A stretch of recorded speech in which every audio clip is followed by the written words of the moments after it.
मला अतिशय आनंद आहे की राज्य सरकारचा कृषी विभाग, पुणे जिल्हा परिषद आणि पुण्याचं जिल्हा प्रशासन, आपलं कृषी विद्यापीठ या सगळ्यांनी मिळून एक अतिशय सुंदर अशा प्रकारचा उपक्रम सुरू केला। मग अशी मामांनी ज्याचा उल्लेख केला की हा उपक्रम जो सुरू झाला त्याची संकल्पना आमचे दिवंगत सहकारी आणि राज्याचे तत्कालीन उपमुख्यमंत्री माननीय अजितदादा पवार यांची होती। आणि पहिल्याच सत्रामध्ये ज्यावेळी ही ॲग्री हॅकॅथॉन झाली आणि आपले जिल्हाधिकारी जितेंद्र डुडी यांनी मला निमंत्रित केलं आणि त्यावेळेस त्यांनी असं सांगितलं की खूप चांगले मॉडेल्स ॲग्री हॅकॅथॉन मध्ये आले आहेत। मी भेट द्यायला आलो, समारोपाला आलो आणि ज्यावेळी हे सगळे मॉडेल्स या ठिकाणी मी बघितले त्यावेळी मी देखील आश्चर्यचकित झालो। इतके सुंदर वेगवेगळ्या प्रकारचे प्रयोग हे या ॲग्री हॅकॅथॉन मध्ये करण्यात आले होते। मुळामध्ये आपल्या सगळ्यांना कल्पना आहे, देशामध्ये सदैव आणि सर्वाधिक संकट हे जर कोणावर येत असेल तर ते आमच्या शेती क्षेत्रावर येतं, ते आमच्या शेतकऱ्यांवर येतं। वातावरणाच्या बदलाचा सर्वात जास्त परिणाम आज कुठल्या एका क्षेत्रावर असेल तर ते कृषी क्षेत्र आहे। आणि म्हणून कृषी क्षेत्राला शाश्वत करायचं असेल तर आपल्याला तंत्रज्ञानाचा उपयोग करावा लागेल। एकीकडे आपल्याला प्रिसिजन ॲग्रिकल्चर ज्याला म्हणतो, अशा पद्धतीनं ज्या वस्तू आपण वापरतो, जे श्रम आपण करतो, या प्रत्येक गोष्टीचा जो काही उपयोग आहे हा आपल्याला कमीत कमी कसा करता येईल, जे इनपुट्स आहेत कमी उपयोग करून महत्तम फायदा कसा घेता येईल, कमीत कमी श्रमात आम्हाला जास्तीत जास्त आउटपुट कसं घेता येईल, अशा पद्धतीचा विचार हा कृषी क्षेत्रात करणं गरजेचं आहे। पाण्याचं व्यवस्थापन असेल, कीड व्यवस्थापन असेल, हार्वेस्टिंग असेल, या प्रत्येक गोष्टीमध्ये तंत्रज्ञान आल्याशिवाय शेती क्षेत्रातलं संकट आम्ही संपवू शकत नाही।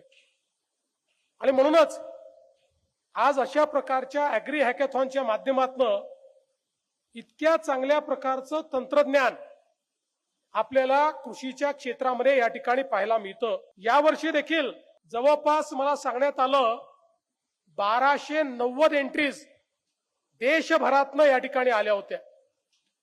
खरं तर हे पुणे ॲग्री हॅकॅथॉन आहे, पण देशभरातनं इथे चांगल्या प्रकारचं तंत्रज्ञान येत आहे। त्यामुळे सूरजनी आणि डुडींनी जी मागणी केलेली आहे पहिलेच, आणि माननीय आमच्या कृषी मंत्र्यांनी त्याला दुजोरा दिलेला आहे, तर पहिली घोषणा ही करतो की पुढच्या वर्षीपासनं हे पुणे ॲग्री हॅकॅथॉन असणार नाही, हे महाराष्ट्र ॲग्री हॅकॅथॉन म्हणून संपूर्ण महाराष्ट्राच्या लेवलवर हे ॲग्री हॅकॅथॉन होईल। आणि या हॅकॅथॉन मध्ये जो एक सर्वोत्तम पुरस्कार असेल तो माननीय अजितदादा पवार यांच्या नावाने दिला जाईल, ही देखील या ठिकाणी मी घोषणा करतो।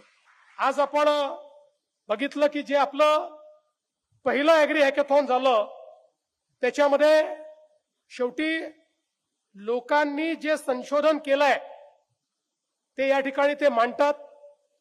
मांडल्यानंतर जे संशोधन हे स्केलेबल आहे, मार्केटेबल आहे, ज्याचा कमर्शियल उपयोग होऊ शकतो, म्हणजे जे प्रॉडक्ट म्हणून शेतकऱ्यांच्या उपयोगात येऊ शकतं, अशा प्रकारचं संशोधन हे आपण त्या ठिकाणी त्यांना मदत करतो। आणि मदत करून एका स्टार्टअपच्या रूपामध्ये त्यांना प्रोडक्शन मध्ये जाता येईल आणि ते मार्केटेबल करता येईल, अशा पद्धतीची मदत आपण त्यांना करतो। मला सांगताना आनंद वाटतो, पहिल्या ॲग्री हॅकॅथॉन मध्ये 4 उत्पादनाचं व्यावसायिक उत्पादन हे ऑलरेडी सुरू झालेलं आहे. म्हणजे मला असं वाटतं की ही यशस्वीता या अॅग्री हॅकेथॉनची आहे की मागच्या वर्षी निवडलेल्यांपैकी 4 उत्पादनं आता शेतकऱ्यांना कमर्शियली उपलब्ध आहेत. 8 अजून त्याच टप्प्यामध्ये आहेत आणि 12 नवकल्पना अशा आहेत की ज्याला कृषी विद्यापीठाने त्याचं प्रमाणीकरण केलेलं आहे. म्हणजे पुढच्या काळामध्ये त्याही अशा पद्धतीनं स्केलेबल होतील आणि कमर्शियली आपल्याला उपलब्ध होतील. आज देखील ज्या काही आम्ही या ठिकाणी वेगवेगळे मॉडेल्स बघितले, मी मगाशी मॉडेल्स बघितल्यानंतर लक्षात राहावं म्हणून लिहून घेतलं की काय काय आपण बघितलं. खरं म्हणजे प्रत्येक स्टॉल बघण्यासारखा होता. मी तर या ठिकाणी अशी विनंती करणार आहे की डुडी पुढच्या वर्षी मला तुम्ही 2 वेळा बोलवा. एकदा फक्त पाहायला बोलवा आणि दुसऱ्यांदा या कार्यक्रमाकरता बोलवा. कारण ज्यावेळी आपण काही स्टॉल पाहतो आणि काही पाहत नाही, त्यावेळी ज्यांचे स्टॉल आपण पाहत नाही त्यांना असं वाटतं की आमची मेहनत एवढी आम्ही केली आहे आणि मुख्यमंत्री आमच्या समोरून निघून गेले आणि आमच्याकडे पाहिलं देखील नाही. पण मी एक सांगतो की निश्चित सगळ्यांनी अतिशय चांगली मेहनत केली आहे.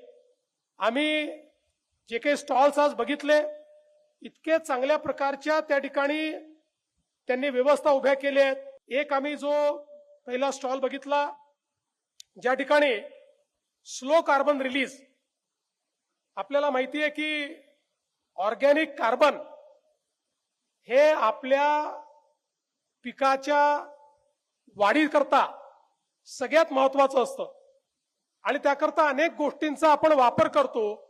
पण आता अशा पद्धतीनं कार्बन कॅप्चर करून त्याला अशा प्रकारच्या एन्झाईम्स मध्ये तयार केलेला आहे की त्याचा स्लो रिलीज होतो. तो स्लो रिलीज झाल्यामुळे पिकांची वाढ चांगली होते, त्याच्यामुळे पाणी कमी लागतं, त्याच्यामुळे इतर गोष्टी ज्या आपल्याला टाकाव्या लागतात त्याही गोष्टींचा खर्च आपला कमी होतो आणि म्हणून अतिशय चांगल्या प्रकारे हे स्लो कार्बन रिलीज मेकॅनिझम या ठिकाणी आपल्याला पाहायला मिळालं. दुसरं, सॉइल टेस्टिंग वाया सॅटेलाइट.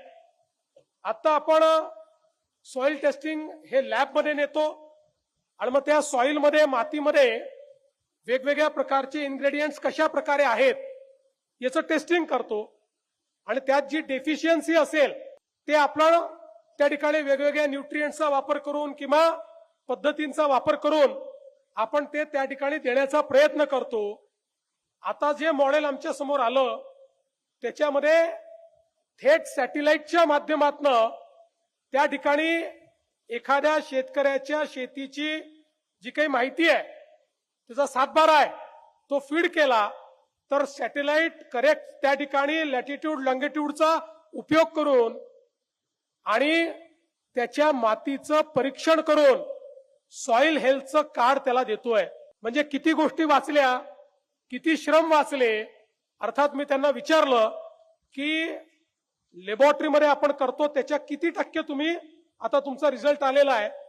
सध्या तो 72-75% आला आहे. अजून थोडं त्यांनी मॉडेल ट्रेन केलं तर तो 85-90% येईल आणि 90% तो जर आला तर मला असं वाटतं की अख्ख्या महाराष्ट्रामध्ये आपण त्याचा उपयोग करू शकू. आज आपण इतक्या मोठ्या प्रमाणात किती आपण 80 कोटी सॉइल हेल्थ कार्ड देतो.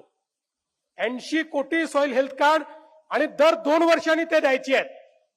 त्यामुळे अशा प्रकारचं तंत्रज्ञान जर नीट विकसित झालं आणि पुढच्या काळामध्ये ग्राउंड ट्रुथिंग करताही कुठल्याही मॉडेल जे आहे त्याच्यामध्ये आपल्याला 50% ग्राउंड ट्रुथिंग करायची आवश्यकता नाही.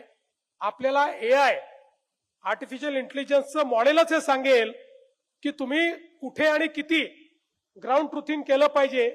ते जर आपण केलं तर इतक्या मोठ्या प्रमाणात आमच्या शेतकऱ्यांना त्याचा फायदा होईल आणि या सॉइल हेल्थ कार्डमुळे उत्पादन आणि उत्पादकता दोन्ही वाढवता येईल आणि उत्पादन खर्च हा आपल्याला कमी करता येईल.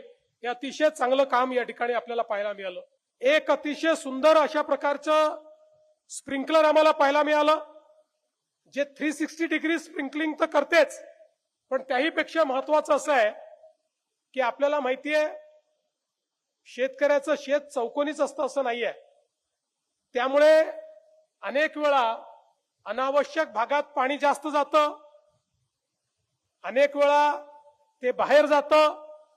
आता ही अशी सिस्टीम यांनी उभी केली आहे की ज्याच्यामध्ये आपल्या शेताची आराजी, त्याचा नकाशा हा जर फीड केला तर बरोबर जेवढं आपलं शेत आहे तेवढ्याच भागामध्ये ते स्प्रिंकलिंग करतं. जेवढं पाहिजे, जेवढी आवश्यकता आहे तेवढंच ते करतं. मॉइश्चर कंटेंट जे हवं आहे ते मेंटेन कसं होईल हे देखील ते पाहतं.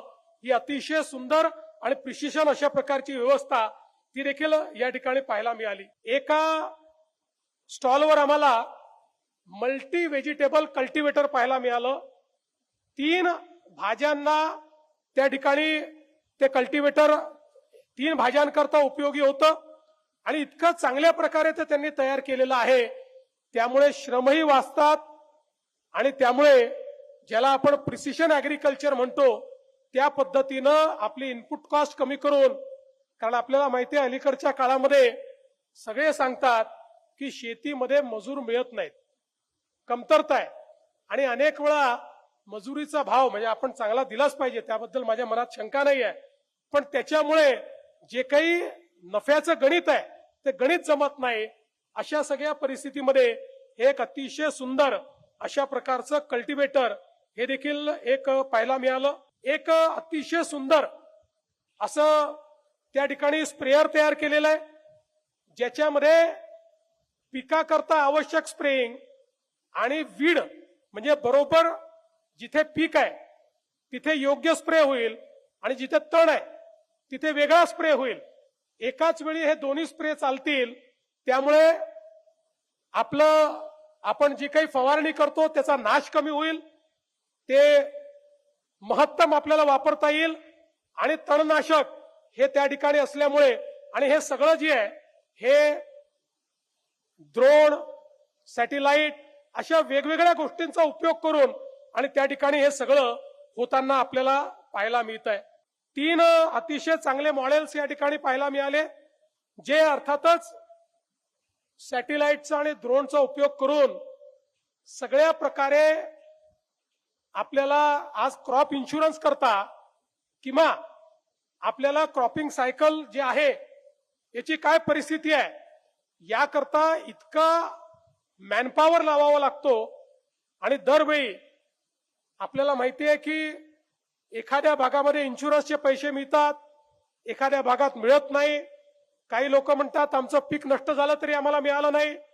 काही लोक सांगतात आमच्या भागात तसा फार प्रॉब्लेम नव्हता, पण तुमचा SMS आला आणि आमच्या खात्यात पैसे जमा झाले. त्यामुळे या सगळ्या गोष्टी जर आपल्याला दूर करायच्या असतील, मी तुम्हाला सांगतो शेतकऱ्याला मदत करण्याकरता कधीच पैसे कमी नाहीत, आम्ही कमी पडू देणार नाही. अपेक्षा काय आहे ती योग्य शेतकऱ्यांना मिळाली पाहिजे, अडचणीतल्या शेतकऱ्याला मिळाली पाहिजे.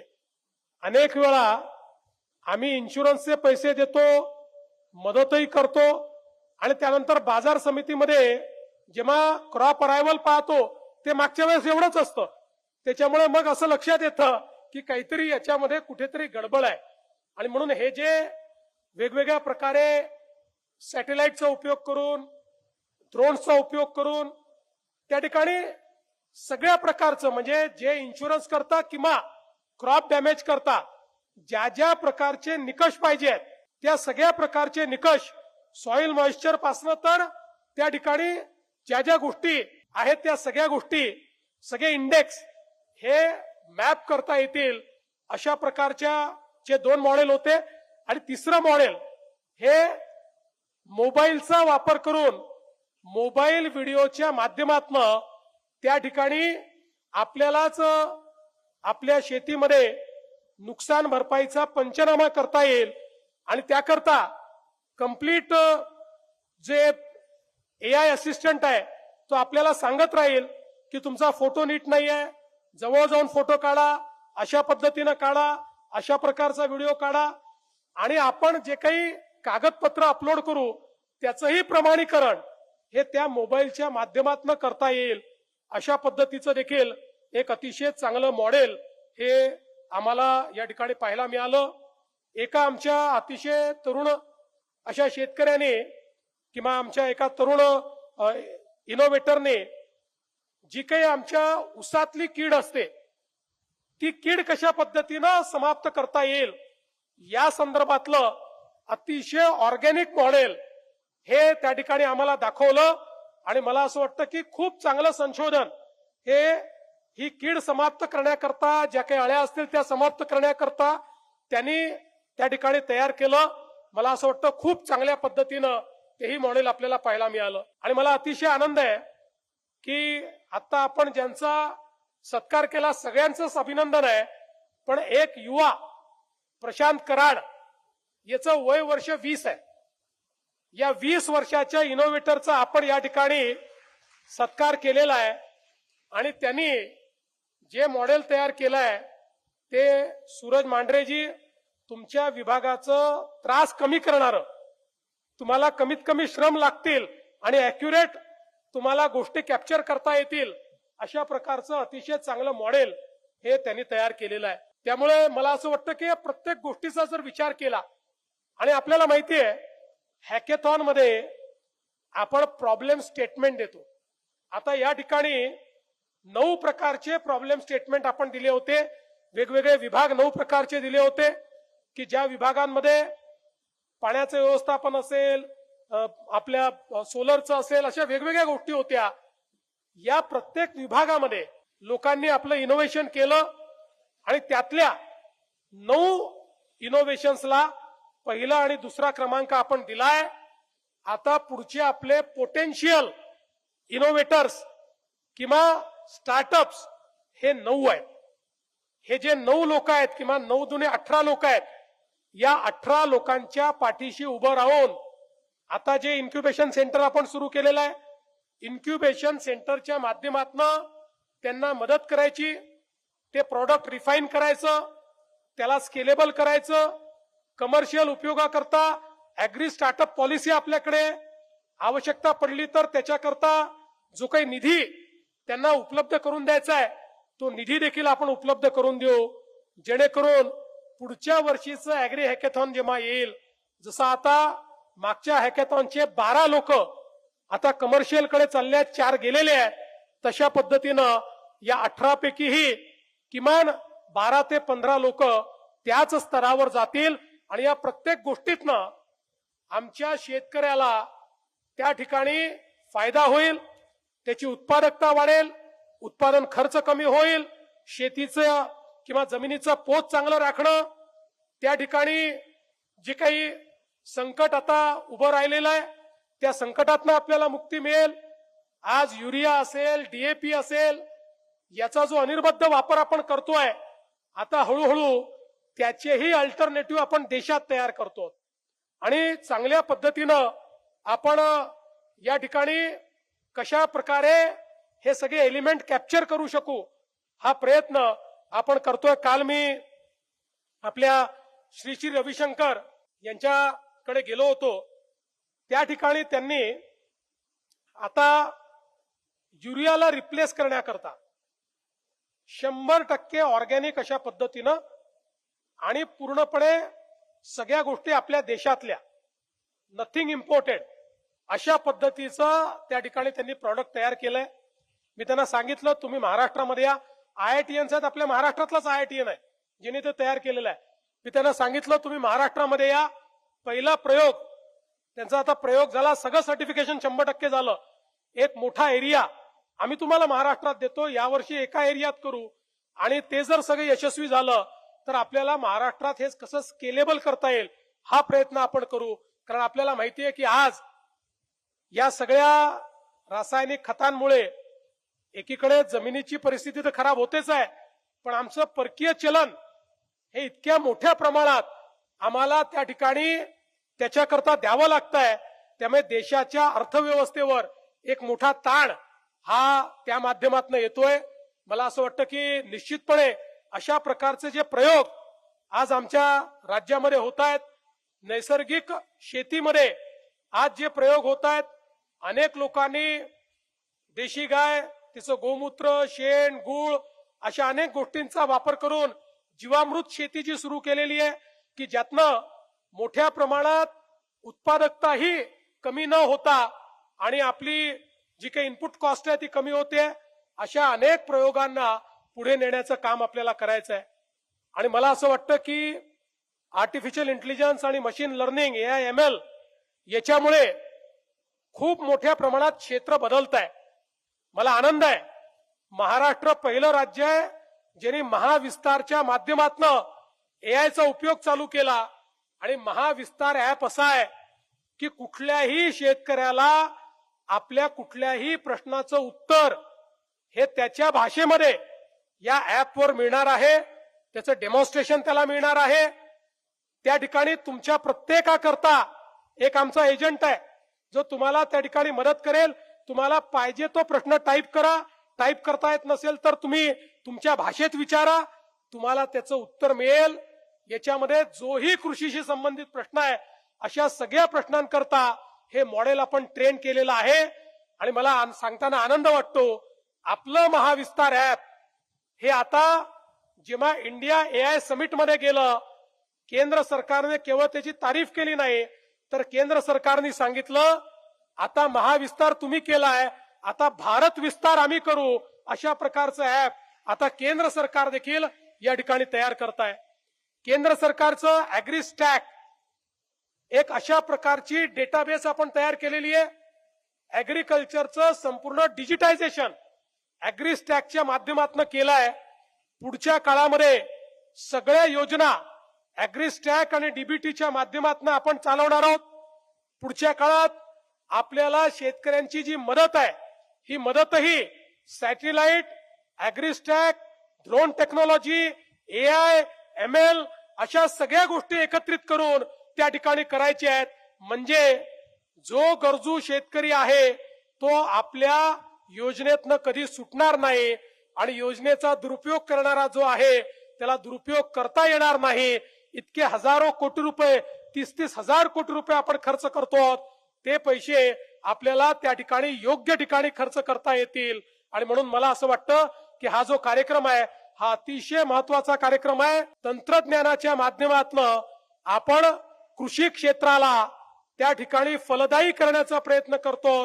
कृषीचं क्षेत्र जसं मगाशी सूरज यांनी सांगितलं की जास्त प्रोडक्शन म्हणजे कमी नफा, अशा पद्धतीची जी इथली परिस्थिती आहे या परिस्थितीतनं कृषी क्षेत्राला बाहेर काढण्याकरता जसा जसा उत्पादन खर्च कमी होईल, उत्पादकता वाढेल, तसं तसं वाढलेलं प्रोडक्शन देखील आपल्याला नफा देईल. आणि त्यासोबत हळूहळू आपण बघितलं आता अॅग्रो प्रोसेसिंग मध्ये देखील आपण काही लोकांना पुरस्कार दिले आहेत. अॅग्रो प्रोसेसिंग असेल किंवा मार्केट ऍक्सेस असेल, या गोष्टी जशा जशा आपण इम्प्रूव्ह करू तसं तसं हे क्षेत्र उत्तम प्रकारे काम करेल. आणि म्हणून मी पुन्हा एकदा अॅग्री हॅकॅथॉन मध्ये या ठिकाणी आलेल्या सगळ्या इनोव्हेटर्सचं मनापासून अभिनंदन करतो. आपण एंटरप्राइज मध्ये जे काम करतात त्यांना एंटरप्रेन्युअर्स किंवा ऑन्टरप्रेन्युअर्स म्हणतो, तशा प्रकारे आता अॅग्रीप्रेन्युअर्स हे आपण या माध्यमातून तयार केल्याशिवाय राहणार नाही. आणि त्यात महाराष्ट्र पहिल्या क्रमांकावर असेल हा विश्वास मी व्यक्त करतो. आणि या चांगल्या कार्यक्रमात आपण मला निमंत्रित केलं त्याबद्दल आपले आभार मानून मी माझे 2 शब्द संपवतो. धन्यवाद. जय हिंद, जय महाराष्ट्र.